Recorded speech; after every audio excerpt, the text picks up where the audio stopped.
esportsbets.com, the service where gamers will bet real money on virtual events. Only here, the best odds and widest coverage of games from Dota 2 to Hearthstone. We have over 200,000 users registered. Join us. Prove that you are the best versed in esports. Who will get the first blood? Who will take the first Roshan? Who will win the knife round? Participate in the race of predictors and earn real money. The more bids, the more bonuses. Reward for your first deposit up to $600. esportsbets.com. Foresight, passion, and calculation.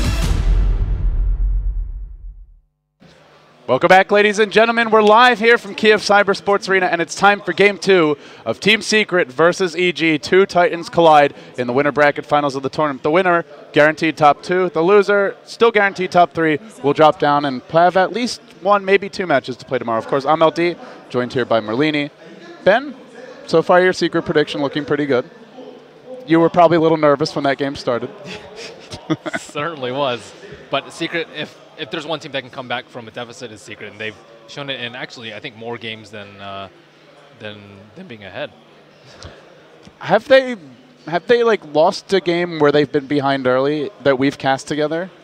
The one game I can remember that they lost recently that I was casting was when Kuroki was on the Clinks against Alliance, but they were ahead early and then they threw away the lead. So it was kind of the opposite. They haven't lost that many games. I mean, they haven't lost a game here, so it's kind of a moot point. Anyways, proceeding to this draft. Secret will be on Dire this time, and will go for 2 of the same heroes, except in the first picks this time. I think Tidehunter is not that surprising, but Elder Titan in the first phase is quite surprising to me. They are digging this hero.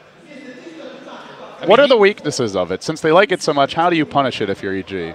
Well, early game, he's terrible at zoning out heroes. He requires a lot of levels, so I think maybe they aggro try into him, much like IAP did, and then just destroy him in lane to the point where he can't really get any items. But it seems like once Elder Titan gets his Fort Staff, or rather once Big Daddy gets his Fort Staff on the Elder Titan, he doesn't really die. And that's a lot of where your income is as a support, is just passive income and not losing gold from dying. So I think if they can prevent him from getting that Fort Staff, or at least delay it until 20 minutes or so, then they can actually kill him over and over. Also, they didn't really invade the jungle. They were having pretty good trade-offs with the Sand King in their safe lane, as well as other people farming, but Keeper Light was one of the best stackers and pullers. So basically what we saw IAP do versus Secret, they went aggressive at level 1. They got a little bit lucky with the fissure that pushed him in the trees, for those who watched that game, but they kept the pressure up. They didn't let him farm at all. They took the tower down early. Yep. They punished his lack of laning presence heavily. And then once you take down the early tower in their safe lane, then he can't really farm the jungle. So I think you can invade that territory, play very aggressive heroes such as like Sand King perhaps. And I mean, Elder Titan does not do that much until Natural Order is level 3 or level 4. But other than that, what are his weaknesses? I mean, doesn't have too much because he doesn't really do that much on his own. It's really him about synergizing with other heroes. So a poor draft can also be his downfall. Yeah, and well, the Keeper of the Light was his partner last time around. I'm curious to see what they'll run with him again. Something that Cinder was bringing up, and we sort of were bouncing around the panel, is this Tidehunter maybe ban-worthy?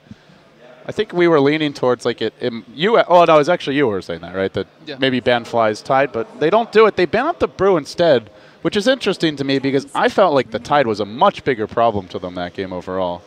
The Brew was a pretty big deal too, though. He won them a couple of early fights that they shouldn't have won, and he was just impossible to kill too. I mean, I feel like both of them were pretty big. Maybe it's more about denying the combo than which one you ban. Kind of hard to win a team fight at that point. I was thinking about maybe a Universe Void. We're not seeing it yet. It's also not banned out by Secret. EG will remove the Magnus and Enigma, so they do still ban out more basically Wombo combo lineups. There's still a few heroes along those lines left, but the majority have been removed from the field of play, and Secret take off the Lycan. We saw that used very effectively by EG versus Na'Vi yesterday. That Lycan was out of control.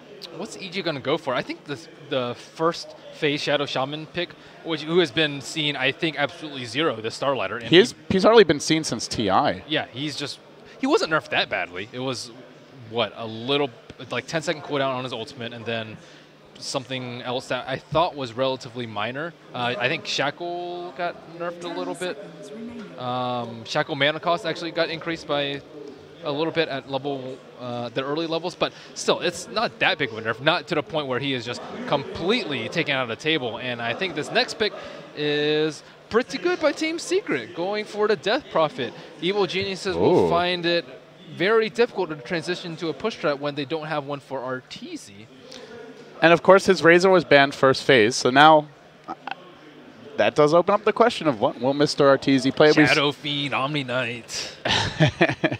We saw the Ember. That was not a very crisp Ember, to put it mildly. And it's the second time that Arteezy's Ember has just not looked strong here at Starladder. I don't know if it's bad mojo or what, but it's good for these heroes, I feel like. Yeah.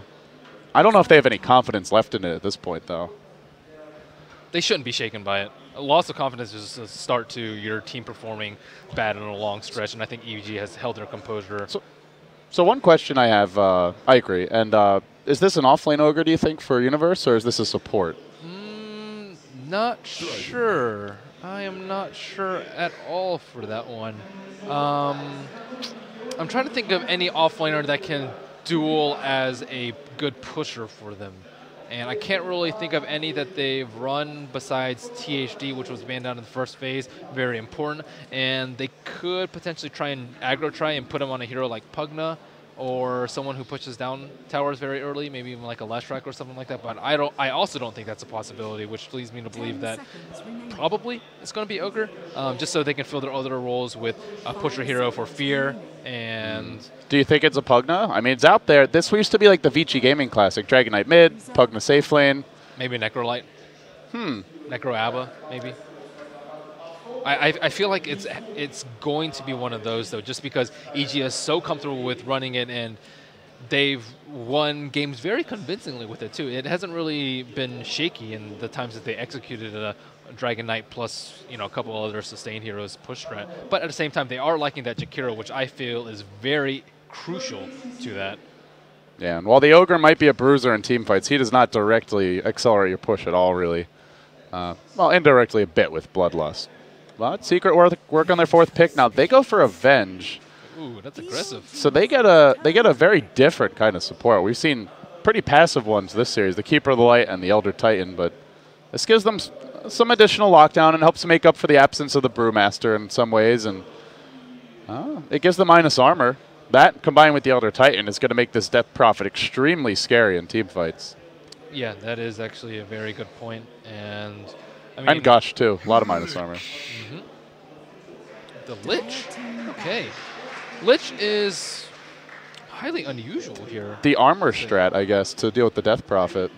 The armor strat, but what is their damage? Like, maybe some from multicast, maybe some from, like, Dragon Knight getting a little bit of farm, but it's all right. It looks like a core Ogre now, if they pick a Sven last, then I think it will make a lot of sense. If they don't pick a Sven last, then I'm slightly dubious. I think they will do better with like a hybrid carry rather than a pure physical damage carry. Luna, Gyro, what else does Fear play? Plays Weaver sometimes. Speaking of, banned out. Yeah, Secret don't have great lockdown for Weaver. They will remove the Medusa here, and this is going to be Kuroki's hero, the final selection for Secret. Seen him on quite a bit of anti-mage. The Terrorblade still lurks in the room. Oh, I think it will. I think Terrorblade is a good point that you brought up. Oh, well, another Necrophos. Hey, you get all this plus armor, then we'll just nuke you down instead. So Secret kind of even out their damage sources with this pick. And it does give them a strong 5-man. Necrophos has done really well at Starladder. He's 4-0, right? Or is it 5-0? Something like that. He's been picked 5 times? I think he was 4-0 as of earlier today. EE picked him. Kuro played him once. And my memory is failing me in the other ones. Oh, yeah, the Lina. That's some burst. That is a nice magic burst. This is a twist to the strat that we haven't seen. They're going for the just team nukers, I guess. It's a Fear Lina, carry Lina. Is that a mid Lina? Our safe lane Dragon Knight, you think? Well, I mean, safe lane Lina doesn't really do that much. I guess it's good at killing Tidehunter. Wow. Why Lina? a lot of burst damage. At killing Necrophos, you just like straight kill her in a Dragon Knight stun, which is really important for them. At the same time, she's like a decent BKB carrier as opposed to someone like Lion who won't be able to farm that much. And she also proceeds with some right clicks later in the game. I don't know. I think she's underrated. I would be, if you told me that I'm going to see her in a core role at Starladder, I'd be like, that's, I'll take the odds on that one. But EG continues to bust out like at least 1 or 2 unusual picks pretty much every game this tournament. And with that, they trail 0-1 in the best of 3. They have already dropped a game here at Starladder. That happened against Na'Vi earlier, and another one in the group stage. But they bounced back hard against Na'Vi, 2-0'd them from there to take the series 2-1. And now we get underway with what could be our last game of the day or could be the making of an epic game number 3. EG on the Radiant. We've got Universe as your off-lane Ogre with a ward ready to go. In the mid lane goes Arteezy, the Dragon Knight. Zai on your support Shadow Shaman, a relic of a, not a bygone age, but a recently past age of TI4. That puts PPD onto the Lich. And then last but not least, the man of the hour, Fear with the Arcana on that core carry Lina, I suppose you'd call it. And on the Dire side, Team Secret dropping down an Observer Ward to give them some lane coverage. They did defend their own jungle, not contested at all by EG. Big Daddy No Tail on your Elder Titan. Puppy, the Vengeful Spirit. It's Simba taking up once again the role of the Tide Hunter. S4 going mid as your Death Prophet. And trotting towards the bottom lane is Kuroki. Looks like Secret are anticipating some EG lanes here. Getting that value armor, that Ring of Protection, sitting at 5 armor. He doesn't understand value the way Eternal Envy does, though, with his double Ring of Protection. So Fear starting out with boots first. This actually makes him very vulnerable to the right clicks from Kuro. 5 armor versus 1 armor. Uh-oh. Kuro. Oh, wow. Well, he actually started off with the... They've got the boots, though. If they get the stun... Oh. Yeah, with the Ether Shock first, it's much less likely that they're going to get a kill. But since I see Kiro in the offlane, it's most likely not just going to be him, which is a little bit surprising for me that PBD starting off in the top lane in case they wanted to tone up the aggression on Kiro. So they go for dual lanes here, and Lina is a fantastic dual lane hero in general. Any sort of setup, she does need her levels to a certain extent just for the burst damage, and they have decent pickoff here, but they're up against an Elder Titan. Fairly squishy heroes, and he can club pretty damn hard. Sim at the same time up against the Ogre, who we've seen really bully pretty much every hero in the game around early on. Doesn't seem like anyone can out-harass that Ogre, but should get his levels okay.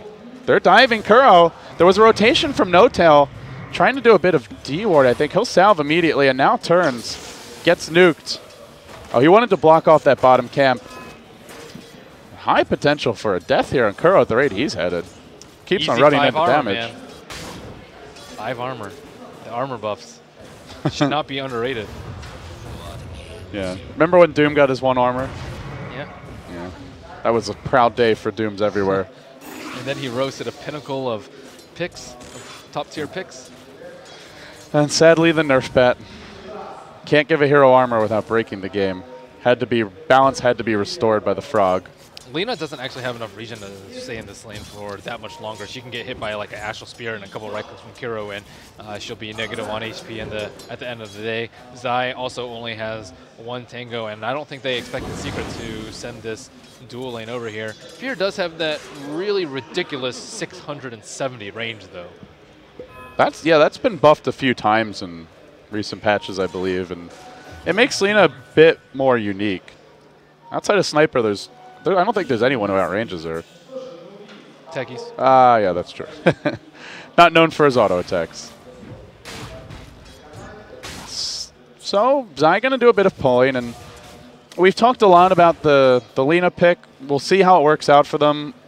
Overall read on the way the lanes develop early on? I think good for Secret, because the boots versus Lina isn't really paying off for them, and they're still getting like a decent amount of farm on Kuro. And this also is a very good way for Big Daddy to get experience without really sacrificing anything, and actually boosting Kuro's potential in this lane overall. He doesn't have to play behind the tower, scared of Shackle and a stun, and being chased down by ranged right clicks. And if he were top, he couldn't really do anything because they'd be just really passive, closer to tower, ogre with a ton of HP and armor, very difficult to kill. PPD with his Dark Grit just constantly building up that experience. So it's probably the best place that he can be. The one other thing, I guess, for EG is they are leaving the Lich top, which serves to slow down Fly on the Tide and or Simba. I've seen him have some very bad starts. So yeah. I think that is not that important. But Puppey is not really doing that much either. He came mid, and then he's gone back top. He was checking the rune. And I guess he's going to do a bit of pulling now. But yeah, they dropped the Elder Titan Astral Spirit again. Fear slowly poking at Big Daddy. This is the end of his regen, too. One more Tango, and then... He's got 900 gold.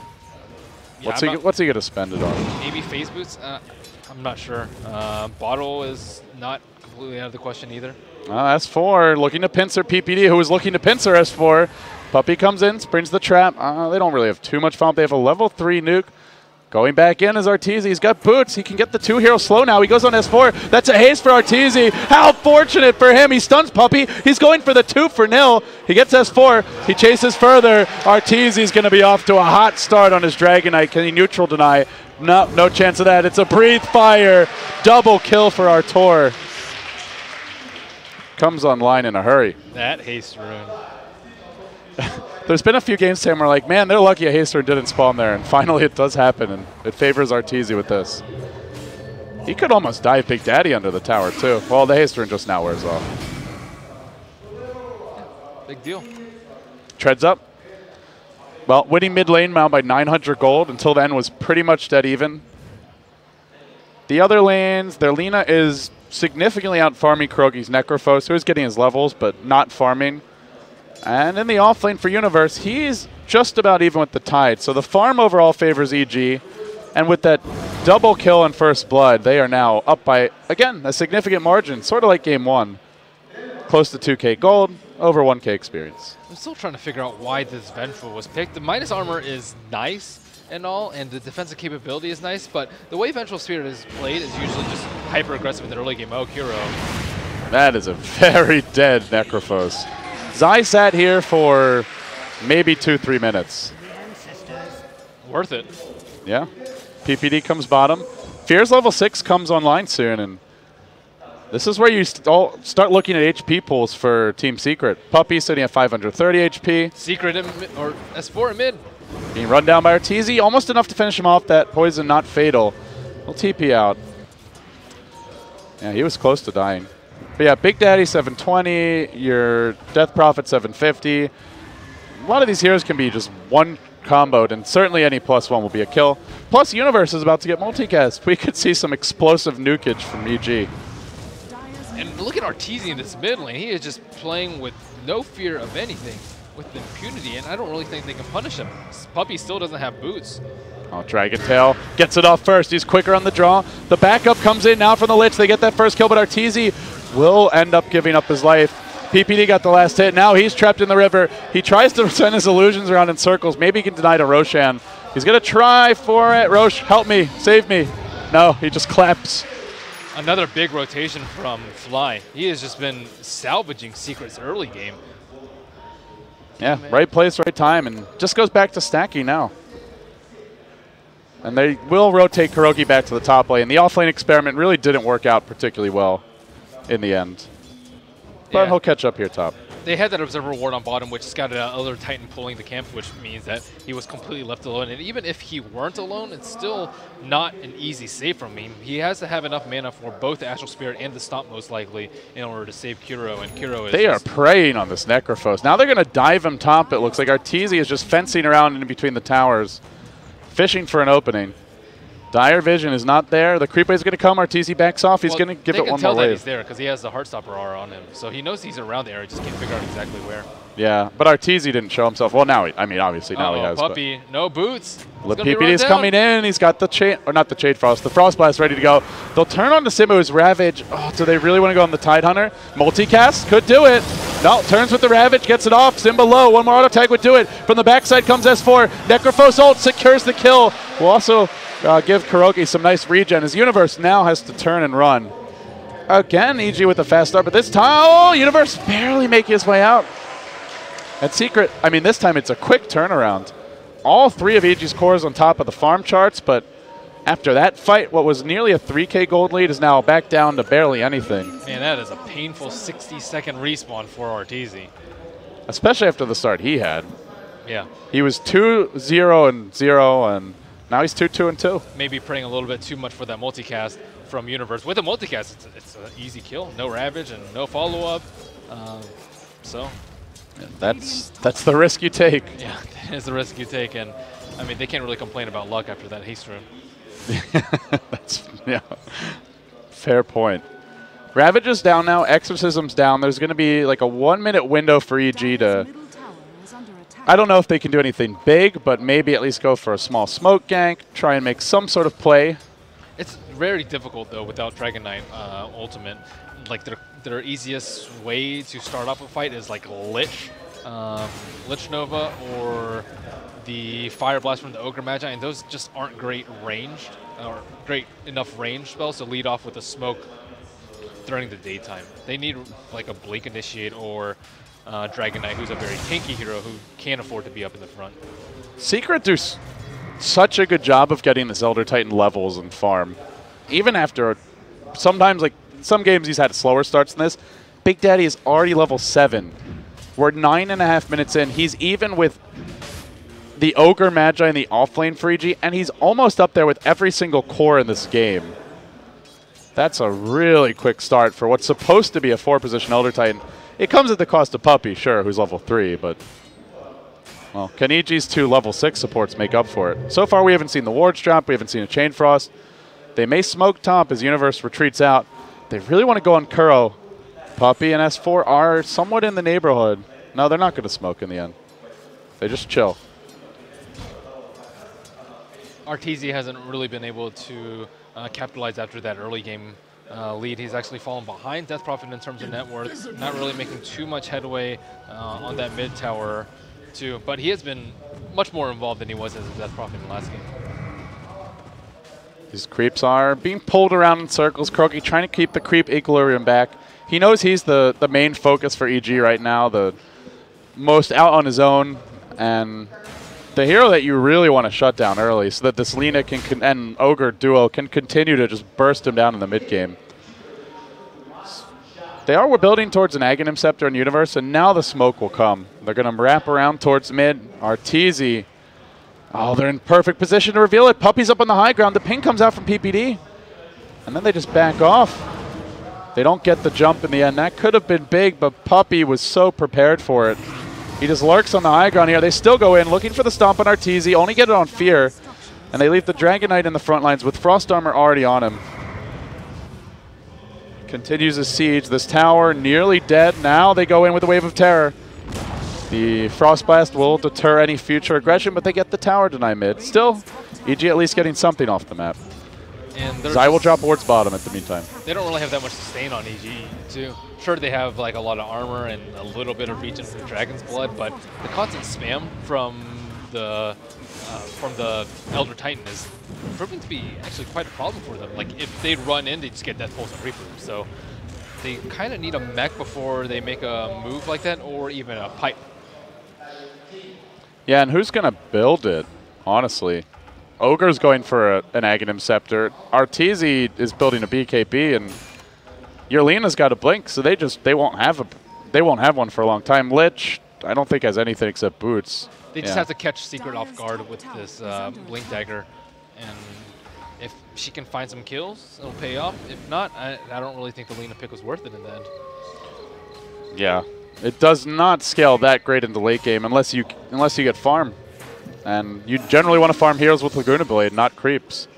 It's just a lot of pressure to burst down the Necrophos, and Kiro going a very tanky build, very similar to EE's with the early Vit Booster as well as the early Power Treads too. So he'll be sitting, what, a little above 1200 HP, and they don't have any magic resistance on their side, and even with a full Lina combo and a DK combo, he still won't drop. Oh god, if they don't go top like right now, then they're going to be fighting into... Oh, they do go top right now. On to Big Daddy. Shackles are there. Chain Frost could be used. They might have to prevent him from running too far. They'll lob it from downtown. One more nuke from Zai, and kill secured. Yeah, good timing, because Ty just picked up his Blink. and has the TP ready to go. They don't have their wards for 20, though. Well, they don't have Exorcism on Secret. Yeah, it looks like S4 is just going to try and trade bottom, but it'll be slow trade. Slow trade on top, too. Arteezy will get the last hit. He's closing in on a BKB. It's a double blink pickup. Now they've got some great initiation.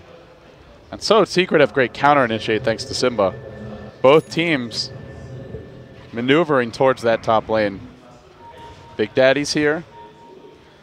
He might be joined soon by Simba and Puppy as they head through the dire mid. Man, Puppy's played such a sacrificial lamb in a lot of the series today. He's still 14 minutes in, no boots, still buying the Obs wards. It seems to be the new Vogue strategy of having this 6 or 7 position support. It's a lot of teams. Pylai die. You have PPD on EG. It's worth it for that 4-step. I feel like that 4-step is just so crucial on Big Daddy, and I mean, he just uses it amazingly well. Yeah, having 2 supports with like 1,000 gold just doesn't really cut it a lot of the time, unless you get a medallion and go for a Roche, but that's a rare case in the case in between these 2 teams. EG will back off for now. They got their tier 1, but they gave up 1 in turn. No huge item pickups. We still have not seen these Blink Daggers doing anything. They've just been farming with them. And in the meantime, Kuroki is tanking up. He's got the Vit Booster, now a Cloak, valued damage reduction, and maybe even just goes for a full pipe. And now Arteezy is going to signal that EG are looking for a little access to late game. He gets a Midas instead of completing his BKB, which he pretty much could have done. Does he really want to go late game, though, versus what they have and with Alina on his team? Like, what is Lina going to get that's going to be amazingly useful? I suppose an Ags is going to be okay for Lina, but it's not like Secret's building BKBs. E-Blade could be pretty legit with the Ogre. E-Blade could be legit, but that just leaves her a glass cannon at about 1,000 HP, maybe. Yeah. I wonder what the staff is. Could be Force, could be Scepter. No. Well, maybe they just don't think they can do enough now. That's true. But I guess the way the game developed might not be what they expected. Maybe they expected a lot more aggression with Dragon Knight taking towers, getting a couple kills, and then proceeding into sweeping down the T1s and T2s with Shadow Shaman wards. But that has not gone according to plan, and Secret has allowed Necrophos to recover quite smoothly back into the game. Another smoke. Again, it's just the Lich and the Ogre.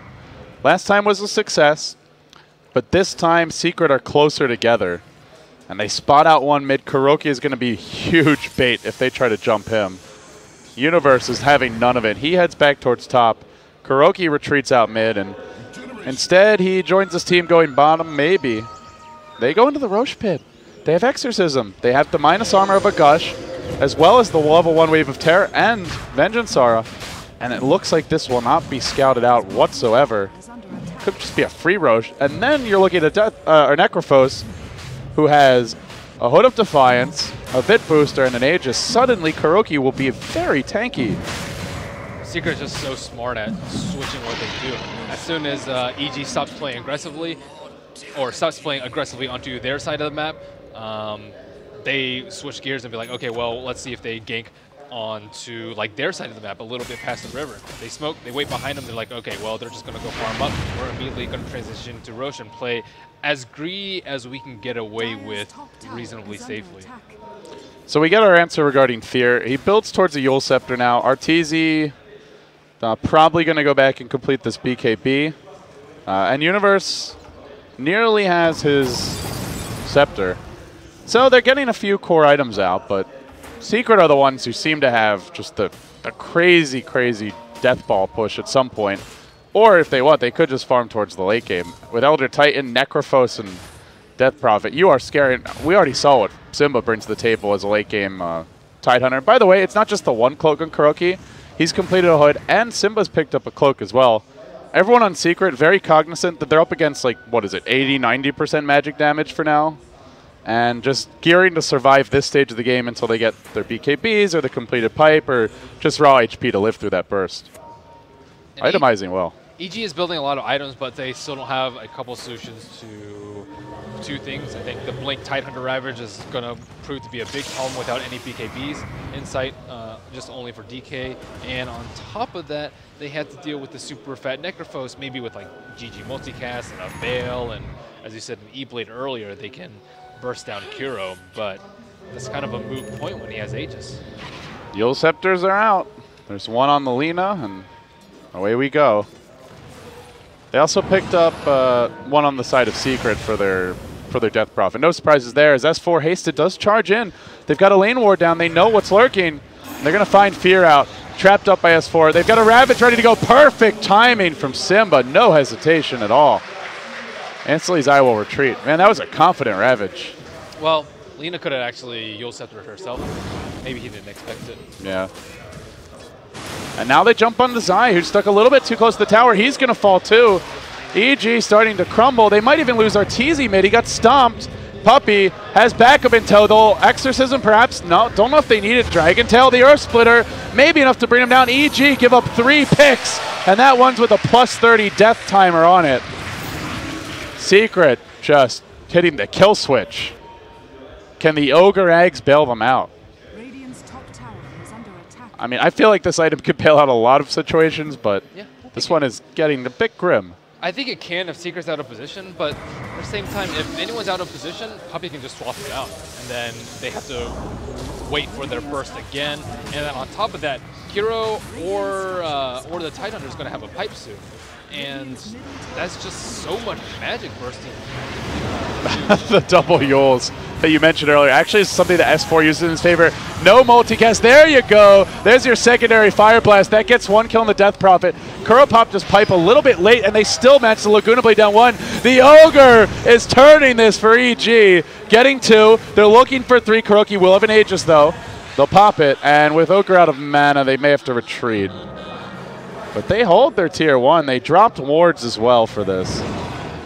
Well, that could be a harbinger of things to come for EG. Finally getting to pump out that nuke damage. That's got to be satisfying for them. Ding, ding, ding, ding. I think plus that Laguna Blade. Yeah, you might have to start Reaper's... Oh, Fear actually catching out. Big Daddy's going to feel some pain for this. He's extended far too much. And Fear is leveling up Fiery Soul, so he hits pretty hard with those auto attacks. Battle of the Yule Scepter. 3 in 1 game. Seriously. I feel like we're going to see one hero just juggled like the entire game almost at some point. Just constantly self-Yulesing, getting Yules by the opponents. Well, never know. The bad manner Yules. I hate you. Take a Yules. Okay, so BKB's on Arteezy. PPD working towards that mech, which will be nice against Secret. The armor strat will start to pay off more now, as he's gone actually. Okay, he's already maxed out ice armor. He didn't finish leveling up his Frost Blast, and very wisely did not max out the sacrifice. So they've already got constant +9 armor from that, as well as the buckler, giving them a little bit of additional armor when he activates it. And they have the Dragon Knight, who's naturally tanky. The Ogre is naturally tanky. These heroes will be close to 20 armor. Won't be that easy for Secret to bring them down, even after the Elder Titan gets involved. Still, I guess it's still like 5 to 10 at that point. They have a mix of damage. The Tidehunter, Ravage, Gush into Crypt Swarm, Death Pulse, and Reaper Sight, or even without the Death Pulse, that's still like 1100 plus magic bursts that you're talking about in a matter of less than a second with your whole team being ravaged. So I think that everyone except for Dragon Knight is vulnerable to that, and a hero like Lina is going to have to pick up some sort of survivability, most likely in the form of... There we go. Simba tried to go in for an insta-ravage, but he got stunned. Then he gets multicast. He gets zapped down! Too many multis. No chance. Now the chase is on. The big golden dragon marches onto Kuroki. I don't know if he can fight into this, though. With the pipe there, the exorcism thrown out. In fact, Arteezy might be turned on. Earth Splitter already been used. They get the ward trap side. Great plays on the Big Daddy. Stand another multicast. This one on S4. Now he's too low to fight further. What a play by Zai. Carry Ogre, man. It is real. Big Daddy managed to live there, but still, yeah, this is... They may have to go BKBs to withstand this onslaught. Another death by Dragon Knight.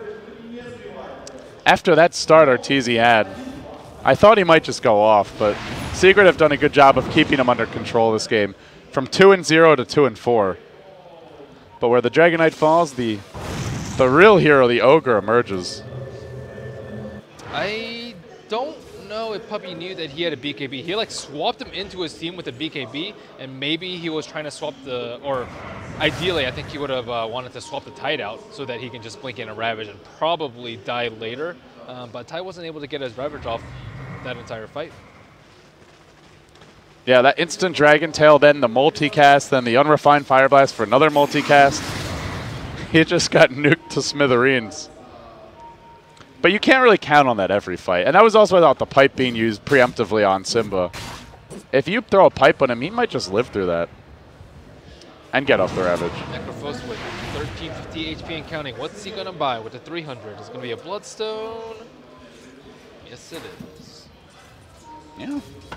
Okay, not going for the Eggs, not going for the BKB. They opt to skip a mech. They do already have the pipe. Well, let's see if Kuroki can farm up some charges for this. The Soul Booster is slightly more effective than just giving him raw HP. HP per gold, I guess, if you want to use that ratio. At the same time, he doesn't actually have any mana regen too. A lot of Necrophos will go for second fight at some point because you do start running into mana issues in bigger fights, and it will alleviate that concern.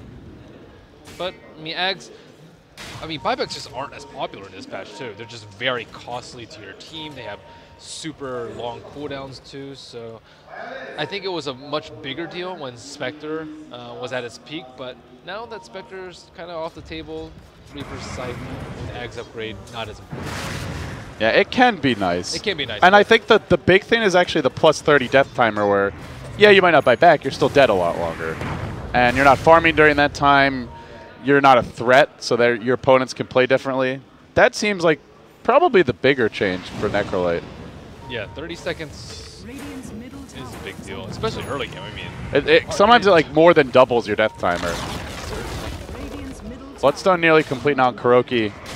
Secret can go approach this one of two ways. They can like smoke and threaten a Ravage gank, or they can smoke and go into the Roche Pit too. So we'll see which one they want to do. The last time they went to the Roche Pit just because EG was nowhere to be found and were playing very passively. It looks like EG might be gearing up for a smoke themselves. They're going to show fear in the mid lane. He's going to clear out this wave, and if they want to go Roche, they probably go right now. Dire Observer Ward's top. Nothing here to spot them out. They group up near Universe. No, they farm the jungle near Universe, and this means the Roche will fall too fast. It's only Zai getting in position, and that's a dead Roche. Aegis going to go to Kuroki again, I imagine. Yeah, he grabs it. At the same time, they pick up a Big Daddy Gem. I wonder if Necrophosis might sacrifice himself in one of these fights. Like if everyone's taking a lot of damage, he's like Death Pulse and Bloodstones. Yeah. Martyr yourself to save the team. Yeah, I haven't seen it done before, but it could be cool. Eternal Envy did that one time on his Tinker. I don't know if you got to see that game. He's really far ahead. He got a Bloodstone when they were trying to break the base, and then he sacrificed himself to heal the whole team. And it kept their push going. It was like a free fountain trip for everyone. Then he bought back and rejoined the fight. It'd be nice if it healed me. Well, I think actually he instant respawned and rejoined the fight, but yeah. It's kind of cool. Yeah, it's a nice concept. I like the active ability on it.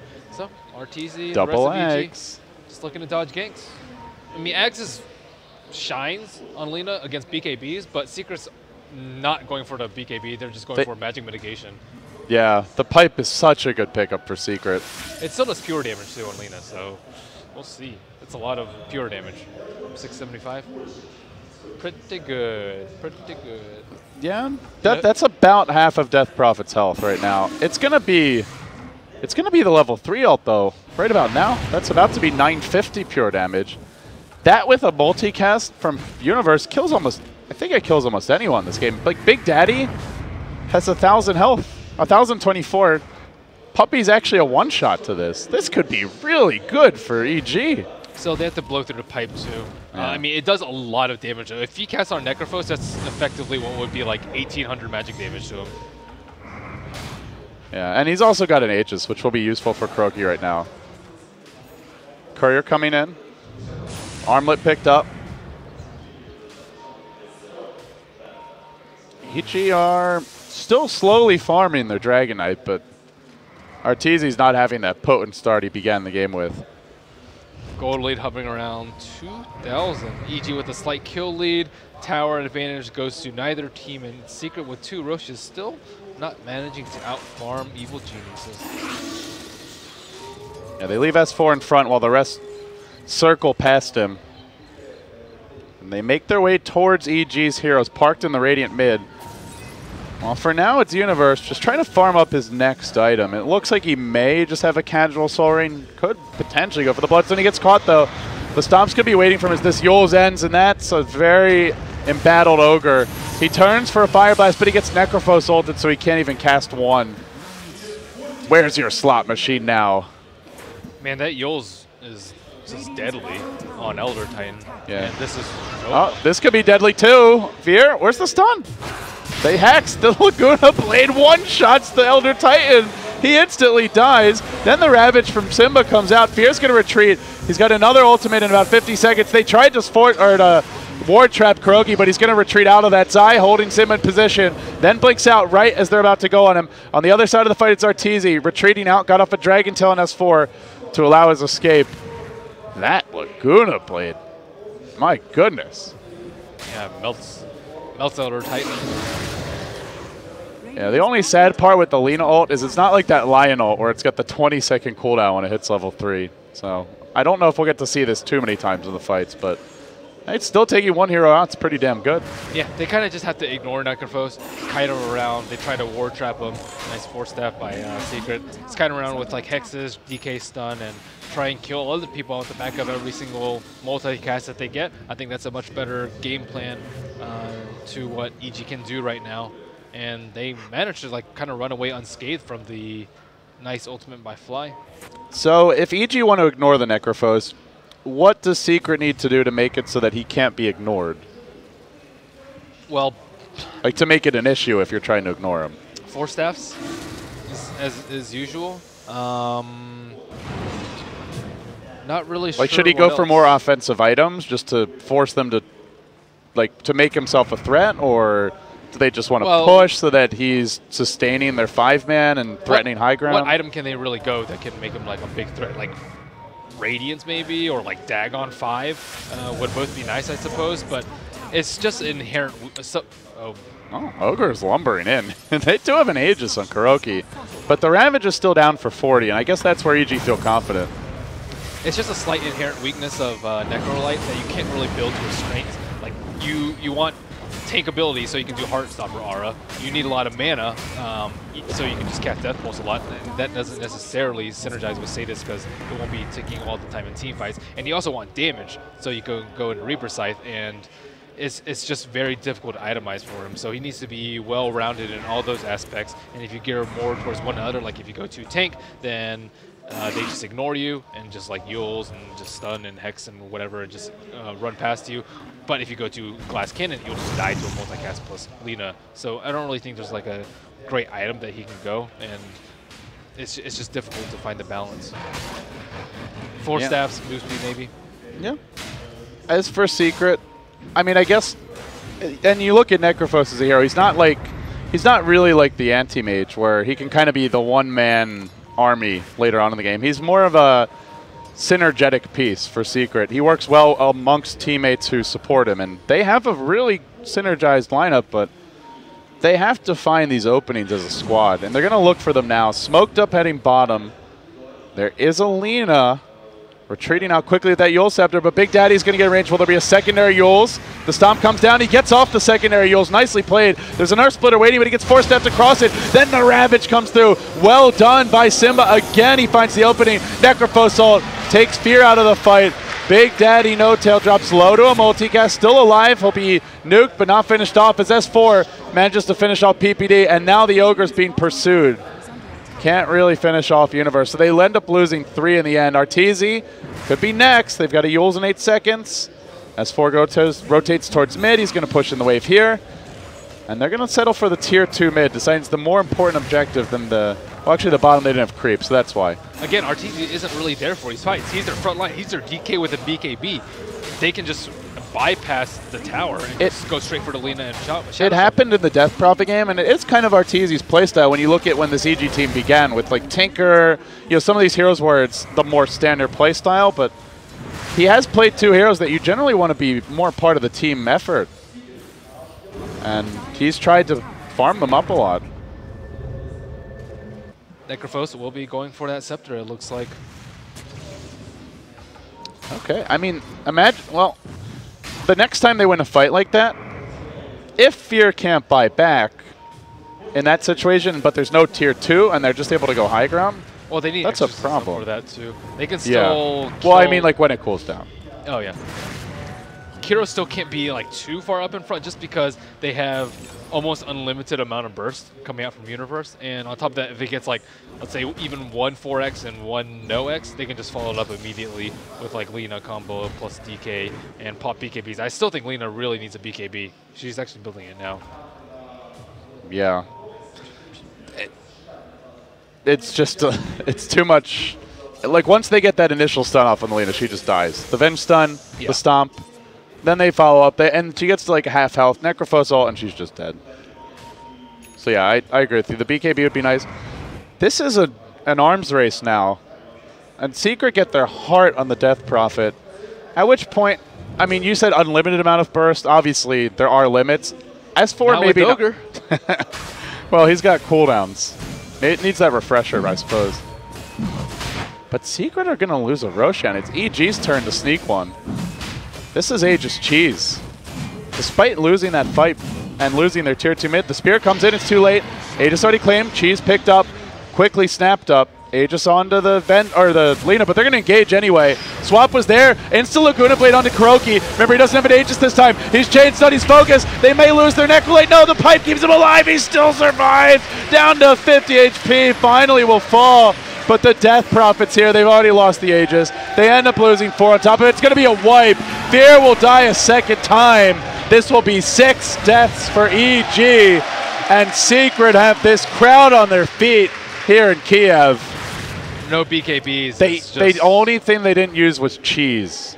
That's it. That's so painful. Getting hit by, I think was a 4-man Ravage by a Tidehunter in the pit. And what really set that up was the Echo Stomp coming out from the Elder Titan. He kept 2 of them in the pit, and everyone had to stay there in case they tried to pick him off. And this is high ground. Kuroki had like a 5-second respawn because of the Bloodstone. Transitioned his Trez into BOTs, and boom, right back in the fight. This may be game. At least the lane of Rax. Secret pushing in for sure. No Exorcism now. They've got a second Ravage, so if they win another fight here, why is Simba tier not 2s will fall. He needs to be right-clicking that. He hasn't used his refresher yet.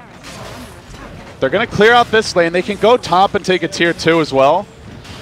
And they still have another Ravage. Exorcism will be up in 70. By the time they take this tier 2, they would be fairly close to the double Ravage and Exorcism online. All right, not game yet, but it puts EG in a very uncomfortable position. And that was just 1 Ravage. Yeah, this Tidehunter pick, I mean, not the only reason they're winning the fights, but it just seems like such a solid base for them to play around in their drafts. It really has been. And on the flip side, EG just haven't been really synergizing well around Arteezy.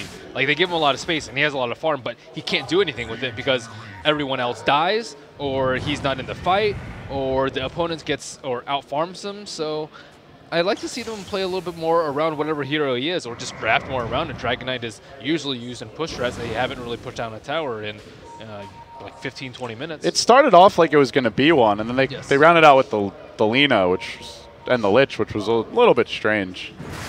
Like they had, what was it, the Shadow Shaman first phase and the Ogre, then they went Dragon Knight, and then they went back for Lina Lich. Yeah, maybe Secret's got in their head. They're just like, hey, we can't push against them, even though we like doing push strats. They draft this like strange gank-oriented strat with Lina that, I mean, I applaud them for their innovation. Yeah, that Razor twin-headed dragon ban seems like such a annoying thing for EG to deal with. I know just talking to Arteezy on day 1 before they actually, or I think it was after their first game, he just kept on going on about how they just think Razor is so broken on EG, and if it's ever in the pool, they will always pick it more or less. But well, with it out of the pool, and then with the Death Prophet taken by S4, he's out of his standard pool of heroes. I mean, obviously we know he can play others, but as of late, he just hasn't been seen on Well, them. if they wanted a Death Prophet, they could have just taken a first phase. Yeah. I don't really see what's wrong with like an Ogre Death Prophet lead-in. After last game, I guess it didn't work, so. Okay, maybe. BKB up for Lena. This could be the turning point for them. It better be now. They're up against Double Ravage. That's 2 BKBs and a cheese. Big Daddy just fishing for these safe initiations on his Elder Titan. As PPD gets out of the base, he's going to ward and probably going to be immediately dewarded. Yeah, 1 club from Big Daddy. We'll end that. Do they back off here? Yeah, they're going to retreat. They'll let Kuroki push in the bottom lane. It seems Secret want to get all 3 lanes pushed in at the very least before they try to go for a high ground breach. Or save up for the Ags on Necropose. He's got it like in 200 gold. Yeah, that is actually really important for high ground pushes. Yeah, not having to worry about a buyback from some of these heroes could be essential. Yeah, if they catch, let's say, Lena or DK without BKBs, it is over. Little do they know that nobody on the Radiant has a buyback. But, of course, they can't see that. Zai continuing to impress with his farm, picking up that Scepter on his Shadow Shaman too. Pretty nice. On par with the Ogre. Yeah. The wards can be deceptively strong. At the same time, everyone on Secret is getting tanky now. They haven't really showed off their shiny new refresher on Fly too, so I mean with that... Here comes... Oof. Ooh, the nice Here comes the wraparound. Gambit. They already lost the tower. Secret are pushing in. At the same time, Fear blinks past that Dire Observer Ward, and he groups up with the whole team, but they're pushing through the bottom lane. Oh, they know that no one's there. This is immediate Nobody's red home. flag. Let's back off. And they go in. Yules to start immediately. Now the Ravage to follow is BKB dodged by everyone. Didn't do a thing. Second Ravage now online. And Zai just skates through the fight. Still, S4's Exorcism is going up. They managed to War Trap Kuroki. Ravage 2 much better. This time they get off that Aghadim's ultimate. I believe he has the Axe. Yeah, he does. So that's no more Dragonite for 100 seconds. Puppy stands strong. The multicast from Universe, not quite good enough. S4 winning the fight. Zai gets a double kill with his wards. Universe looking for more multicast. Where are they? Only a double. Yeah, he could have killed off S4 with maybe a triple and a single or something like that. Maybe needed a 4 total. Zai now trying to retreat. They stop Universe. Another nuke. A blink in. The Yules again, but it seems it'll only delay the inevitable. The Anchor Smash ends his fate. And then Secret on the verge of a second lane of Rex. Now they've got Zai. He stops moving. EG have given up. Secret into the grand finals in their first ever LAN tournament as a team. These veterans are gelling at the right time. Wow. And they're hugging again. They got some real team spirit. That's for sure. It looks like as THD is essential to EG, it might be Tidehunter that the future grand finalist contendant might need to ban out. I mean, Fly is just wow on that Tidehunter. Yeah, again, he had big plays. The one fight at the Roche Pit really turned this game. Yeah. Well, with that said, Secret gets to relax tomorrow. They watch 2 best-of-3s, the lower bracket small final, then the lower bracket final, where EG will be waiting, and then they have a 1-game advantage for the grand final. So their opponents will be tired. They'll have an advantage. They're already confident because they've gone undefeated here so far. It's a perfect setup. Speaking of that match, we will have Alliance versus Cloud9. That's the first game of the day. That's a best-of-3. The winner plays EG in a best-of-3, and then they go on to play Secret. It's going to be a busy day tomorrow. Secret should be on the left side of this visual. They're so good, Ben, that they've approached the grand finals from both sides. They came in from the winner's bracket, and that hasn't been updated, and then they're already there from the lower bracket. PPD, back to the drawing board. I would say that I wouldn't say they didn't draft well. It was just like an average draft for them. And yeah, out of the box is normally nice, but Lena didn't seem to mesh in well with them at all. No real good push to synergize with the DK, and just a motley crew of nothingness. Nothingness. Game 2 felt a little bit weird for EG.